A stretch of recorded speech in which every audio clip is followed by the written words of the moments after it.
네, 안녕하세요. 발표 시작하겠습니다. 네, 람다가 고정 IP를 찾아 떠난 VPC 탐험기라는 주제로 발표를 하게 된 이현재입니다. 반갑습니다.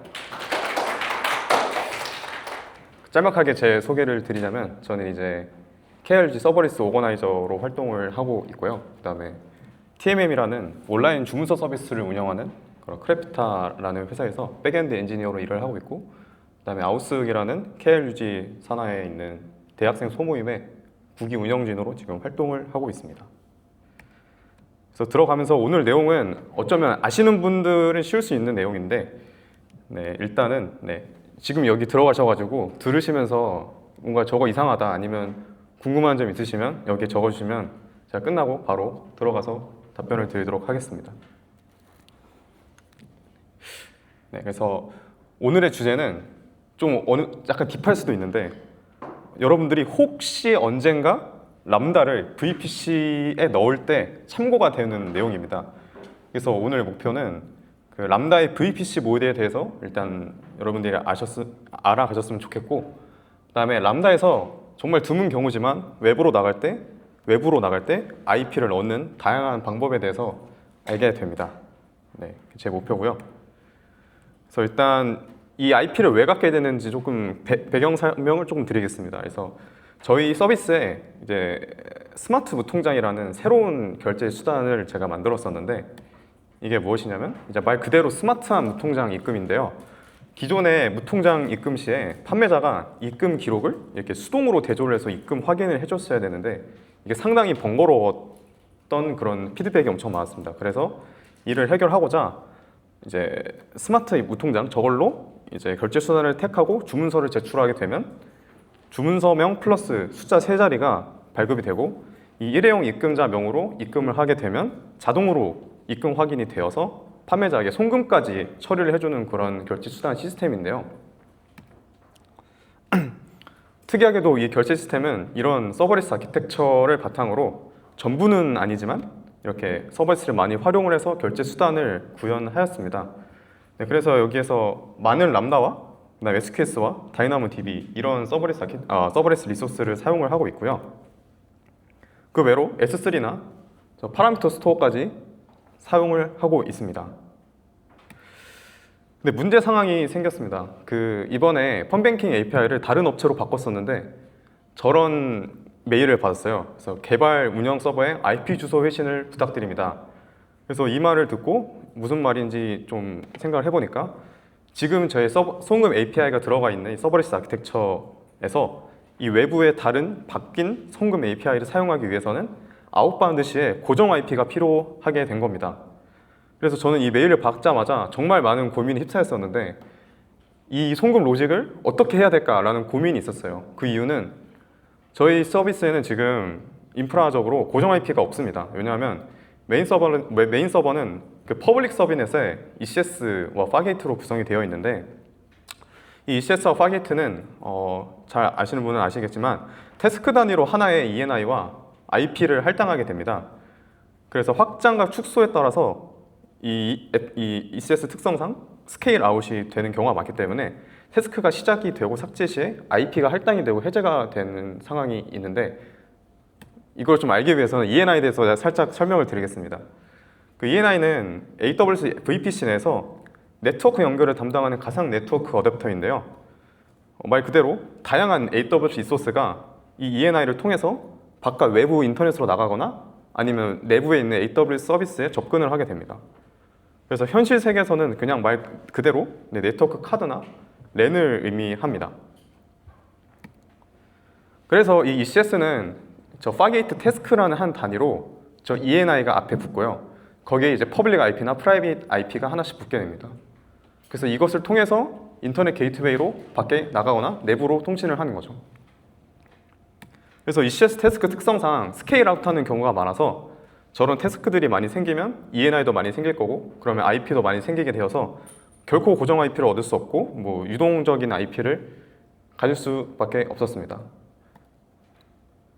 그리고 두 번째 이유로는 아까 보여드렸던 아키텍처처럼 저희 송금 API를 비롯한 이 결제 수단은 서버리스 아키텍처 위에서 올라가 있는데, 그중 송금 로직이 들어가 있는 람다는 공유 인프라인 람다 서비스 VPC라는 곳에 프로비저닝이 되어 있습니다. 사실 이거는 람다를 여러분들이 아무런 VPC나 네트워크 설정 없이 프로비저닝 하게 되면 AWS 공용 인프라에 그냥 프로비저닝 되어서 IP 또한 그 AWS가 무작위로 주는 IP를 람다는 사용하게 됩니다. 그래서 저는 고민을 했습니다. 이 송금 로직을 어디에 줘야 할까? 그래서 처음 생각한 거는 EC2를 사용하기였고요. 두 번째로는 람다 VPC 모드를 통해서 고정 IP를 얻는 것이었습니다. 그래서 맨 처음에 EC2를 사용하기인데요. 정말 간단하게 EC2를 구성하면 ETH0라는 기본 ENI가 자동으로 할당이 됩니다. 그래서 여기에 EIP, 즉 엘라스틱 IP라는 고정 IP를 그냥 ENI에 직접 연결해서 고정 IP를 얻는 방법이었습니다.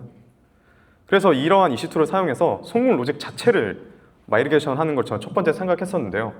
근데 생각을 해보니까 람다가 주는 편의성이 정말 많은 그런 부분들을 손수 구현할 필요가 EC2로 마이그레이션 하게 되면 손수 구현을 했어야 되는데 시간상 그거는 좀 부적절했고요. 일단 두 번째로는 프록시 서버 생성을 생각을 했었습니다. 이 말은 즉슨 그 송금 로직에서 외부 API 서버로 리퀘스트를 보낼 때 중간에 저 EC2 프록시 서버가 이 리퀘스트를 받고 이것을 그대로 외부 서버로 주고 리스폰스도 프록시 서버를 통해서 송금 로직을 얻는 거죠. 그래서 저 프록시 서버에 고정 IP를 붙이면 정말 쉽겠다라고 생각을 했었는데 이 지금 송금 로직이 사실 서버레스트로 올라간 이유가 이게 24시간 돌아가는 결제 시스템이고 또 저희는 좀 개발 팀원이 적었기 때문에 운영 비용을 최소화시켰어야 됐습니다.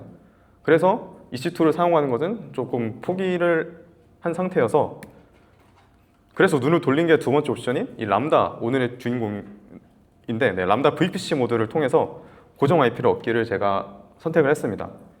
우선 람다 VPC 모드가 무엇인지 말씀드리면 처음 말씀드렸다시피 이 람다라는 것은 아무 설정 없이 프로비저닝 하면 저 람다 서비스 VPC라는 곳에 프로비저닝이 됩니다.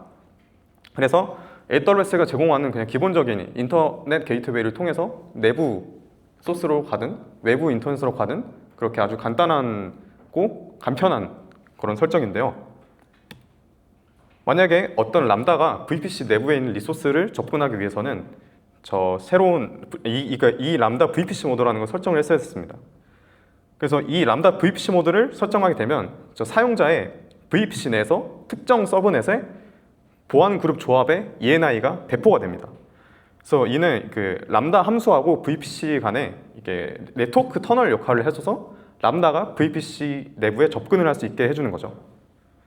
그래서 이 ENI는 앞에 보셨던 파게이트나 EC2를 생성했을 때 그런 EC2를 생성됐을 때 만들어지는 ENI와 조금 다른 성질을 가지고 있습니다.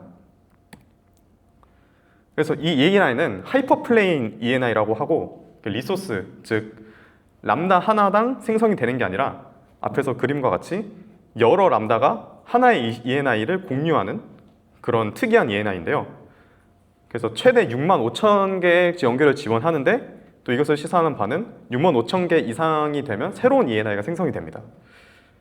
그리고 또 두 번째 특징으로는 ENI는 그 특정 서브넷과 그 보안 그룹별로 생성이 되는데요. 그러니까 이 말은 즉슨 보안 그룹과 서브넷에 생성이 되는 거지 람다에 하나씩 붙는 ENI가 아니다 라고 말씀을 드릴 수 있고요. 그래서 또 여기서 얻을 수 있는 지식이 그러면 서브넷과 보안 그룹이 달라졌을 때 또 다른 ENI가 하나 생성되게 되는 그런 특징을 가지고 있습니다. 네, 그래서 이 VPC 모드에 있는 람다가 처음 호출됐을 때 저 ENI 생성 시간으로 인해서 콜드 스타트가 증가하게 됩니다.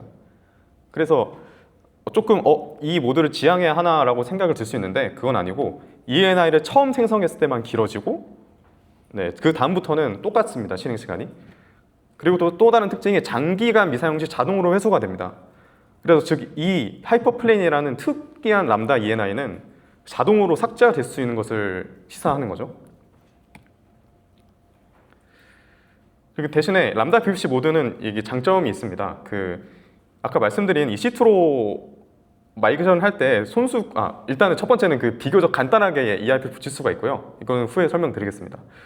그리고 기존 아키텍처를 그대로 사용할 수 있다는 건데요. EC2로 마이그레이션 할 때 손수 구현해야 하는 것들을 많이 줄여줄 수 있었습니다.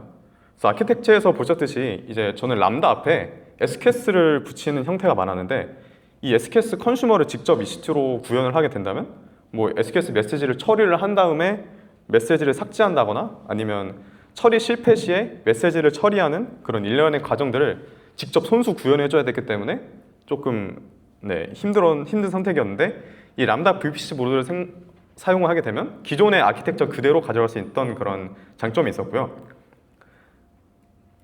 그 다음에 세 번째로는 엘라스틱 캐시도 사용이 가능하다라는 것이었습니다. 그래서 엘라스틱 캐시에 캐싱이라던가 뭐 인크리먼트나 NX 등 이제 좋은 명령어들을 사용할 수가 있었고요. 이게 익숙했군요. 그래서 이 엘라스틱 캐시와 같이 VPC 내부에서만 사용할 수 있는 서비스들을 이 람다에서도 VPC 내부와 통신이 가능하게 됨으로써 이제 다양한 서비스들을 더 사용할 수 있게 되는 장점이 있습니다. 그렇기 때문에 조금 더 속물을 무지개 디벨롭할 수 있다는 그런 장점이 있었고요. 그래서 람다 VPC 모드는 어떻게 설정하냐? 정말 간단한데요. 이렇게 그냥 ENI를 생성할 수 있는 권한을 주고 그 람다 함수에 권한을 주고 역할에 그리고 콘솔에서 만약 설정하신다면 구성에 들어가셔서 VPC 그냥 누르신 다음에 편집 누르시고 그냥 VPC 목표로 하는 VPC를 설정해 주시고 서브넷과 보안 그룹만 설정해 주시면 정말 간단하게 그 람다는 VPC 모드로 생성이 돼서 ENI가 생성이 되게 됩니다. 만약에 그 셈이나 그 클라우드 포메이션이나 뭐 다른 인프라이스 코드를 쓰신다면 그냥 이렇게 VPC 컨피그 통해서 서브넷과 저 보안 그룹을 설정해 주시면 정말 간단하게 설정이 가능합니다. 하지만 지금 말씀드린 저 VPC 모드로만 고정 IP를 얻을 수 있는가는 아닌데요. 람다 VPC 모드는 고정 IP를 얻기 위한 그런 기본 인프라라고 생각을 하시면 됩니다. 그래서 퍼블릭 VPC가 아닌 프라이빗 VPC로 람다를 연결하기 위한 그냥 인프라라고 생각을 해주시면 되고요. 이 VPC 모드를 통해서 고정 IP를 얻는 방법은 두 가지 옵션이 있었습니다. 그래서 첫 번째는 ENI에 직접 엘라스틱 IP, 고정 IP를 붙이는 거였고요. 두 번째는 NAT 게이트웨이를 붙이는 거였습니다. 그래서 다시 복기를 하자면 이 람다 VPC 모드를 키게 되면 저 AWS 서비스 VPC, 즉 기본 VPC에 있는 람다들이 람다 함수와 저 VPC의 리소스 간에 네트워크 연결을 할 수 있는 하나의 터널이 하나 생성이 되고 그게 이제 하이퍼플레이 ENI고 저 ENI가 하나 생성이 되는 거였죠. 그래서 저 ENI에 그냥 간단하게 엘라스틱 IP를 갖다 붙이는 거였습니다. 이게 첫 번째 옵션이었는데 장점은 정말 간단합니다. 그냥 네트워크 인터페이스 탭에 들어가셔서 콘솔에서 그리고 엘라스틱 IP를 그냥 지정만 하면 끝이었어요. 하지만 단점으로는 하이퍼플레인 ENI에 대해서 짚고 넘어갔던 특징들이 있었죠. 그 서브넷과 보안 그룹의 그런 조합으로 하나가 생성이 되고요. 65,000개 동시 접속이 있으면 또 ENI가 하나 생성이 되고 또 기존에 사용을 하지 않게 되면 ENI가 사라집니다. 그래서 중요한 것은 이 하나의 엘라스틱 IP는 그 하나의 ENI만 할당이 가능하기 때문에 만약에 ENI가 생성이 되고 삭제가 되면 또 그걸 수동으로 또 연결을 해줘야 되는 것입니다. 이렇게 되면 첫 번째 서브레스 아키텍처를 택했던 이유가 24시간 돌아가는 결제 수단이라는 특성이었는데 그럼 너무 수동으로 IP를 붙여주고 그런 과정이 운영 비용이 너무 커졌기 때문에 저는 개발용으로 사실 적합하지 않을까라는 생각이 들어서 너무 위험한 선택이라고 생각을 해서 저 ENI에 직접 엘라스틱 IP를 붙이는 것은 포기를 했습니다. 두 번째로는 제가 최종적으로 선택한 NAT 게이트웨이를 통해서 공용 IP를 얻는 방법인데요. NAT라는 것은 비단 AWS만 있는 게 아니라 그냥 일반적인 개념으로 그 내부 IP 서버를 주소를 가진 장치들이 외부 인터넷으로 접속할 수 있는 그런 네트워크 주소를 변환해주는 기능을 NAT라고 부릅니다. 그래서 AWS NAT 게이트웨이와도 또 비슷한 기능을 주는데요. 똑같이 네트워크 주소 변환 서비스입니다. 특징이 이 NAT 게이트웨이는 만들게 되면 퍼블릭 서브넷에 생성이 되고요. 그 다음에 이것이 생성이 되면 프라이빗 서브넷의 라우팅 테이블에 그 자동으로 NAT 게이트웨이로 트래픽을 전달하게 됩니다. 그러면 이 NAT 게이트웨이는 사설 IP를 공인 IP로 변환을 하고 뭐 외부로 나가든 안으로 가든 그런 요청을 보내는 거죠.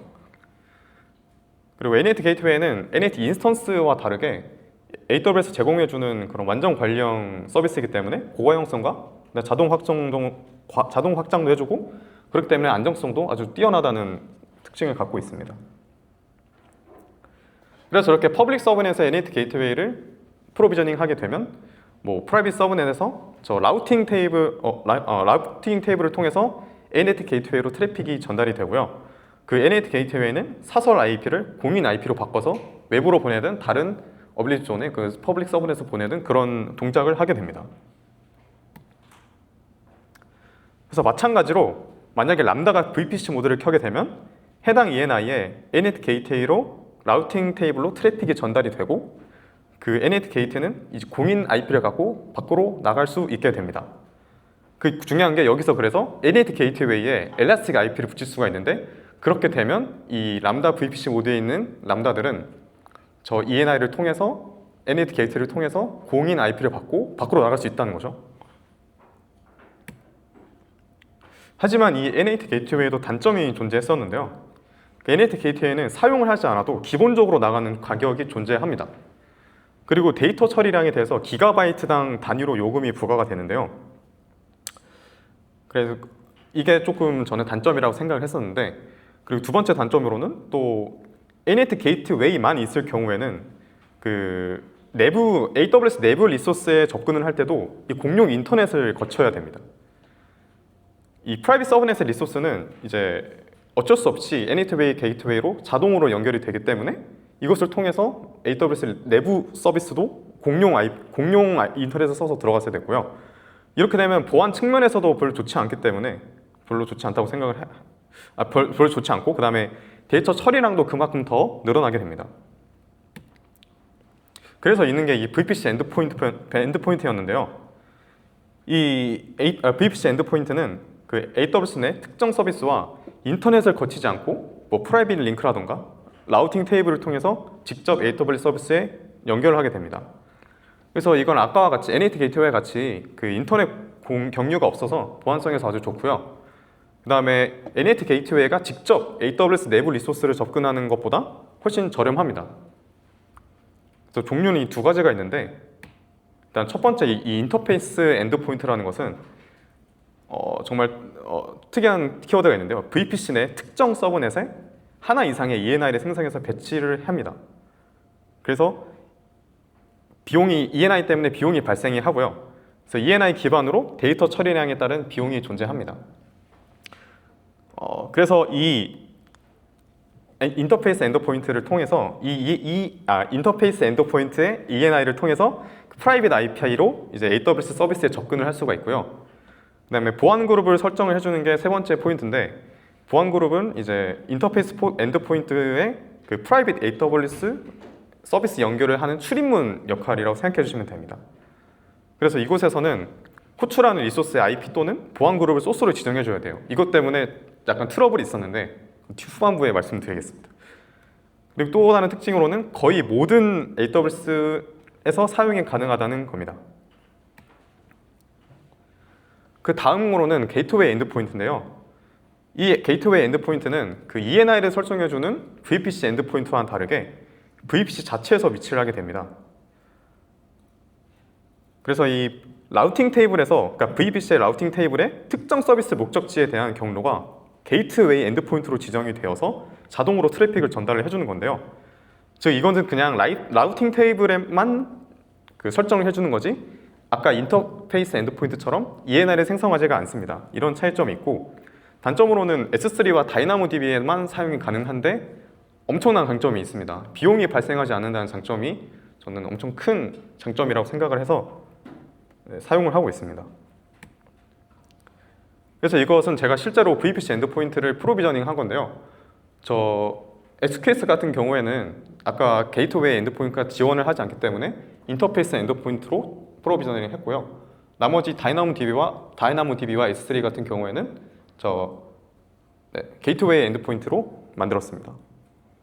그래서 이게 그 옆화면인데, 첫 번째 인터페이스 엔드포인트는 말 그대로 ENI가 생성이 되고 해당 서브넷에 프로비저닝이 되었고요.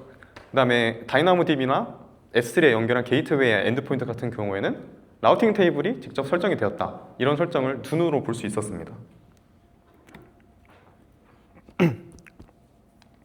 그래서 최종적으로 이 람다 VPC 모드를 키게 되면 저 하이퍼플레인 ENI라는 게 하나 생성이 돼서 람다와 VPC 사이에서 연결을 할 수 있는 터널이 생성이 되고요. 여기서 이제 라우트 테이블을 통해서 외부로 나가는 이제 트래픽은 NAT 게이트웨이를 통해서 EIP에서 받는 고정 IP로 외부로 나가게 됩니다. 그리고 이제 내부 AWS 내부 서비스 같은 경우에는 VPC 엔드포인트를 통해서 저렇게 접근을 할 수가 있는 거죠.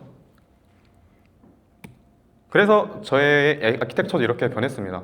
SQS는 인터페이스 엔드포인트로 보내고 DynamoDB와 S3는 게이트웨이 엔드포인트로 보내고 이 VPC 엔드포인트 그 람다 VPC 모드 때문에 저 엘라스틱 캐시도 쓸 수 있게 되었고 저 NAT를 통해서 고정 IP를 달고 외부 API에 접속할 수 있게 되었었습니다.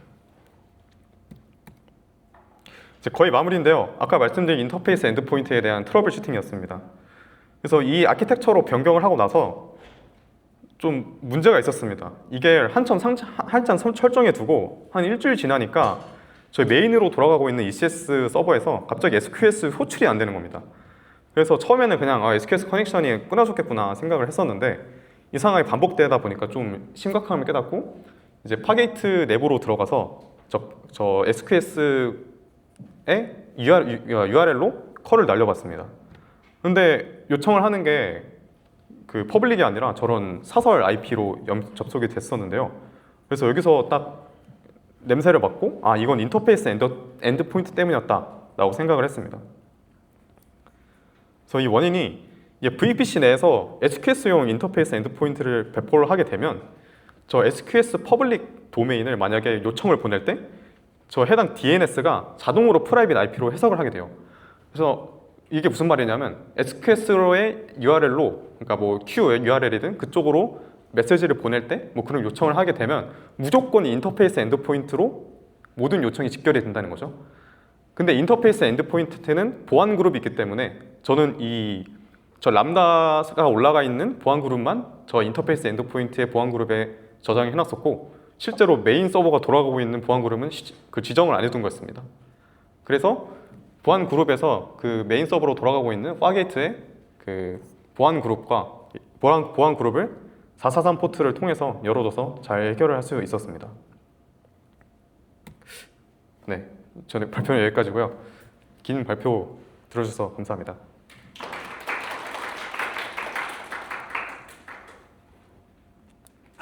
혹시 잠시만요. 네.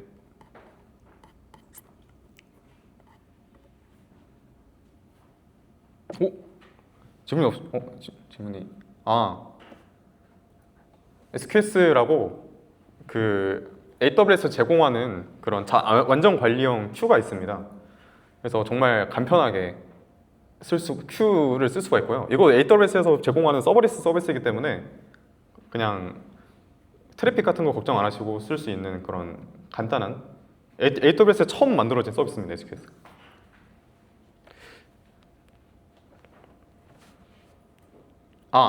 NAT가 비싸다고 제가 말씀드렸었는데 그럼에도 불구하고 그 돈이 저는 운영 비용, 그러니까 EC2를 띄움으로써 사용하는 운영 비용보다 훨씬 저렴하다고 생각을 했습니다.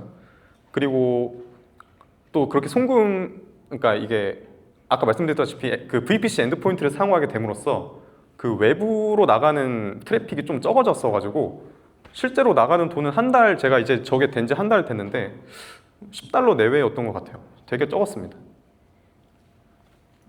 그래서 최종적으로는 잘 바꿨다고 정말 생각을 하고 있습니다. 혹시 다른 질문 있으실까요? 네, 없으면 발표를 종료하겠습니다. 감사합니다.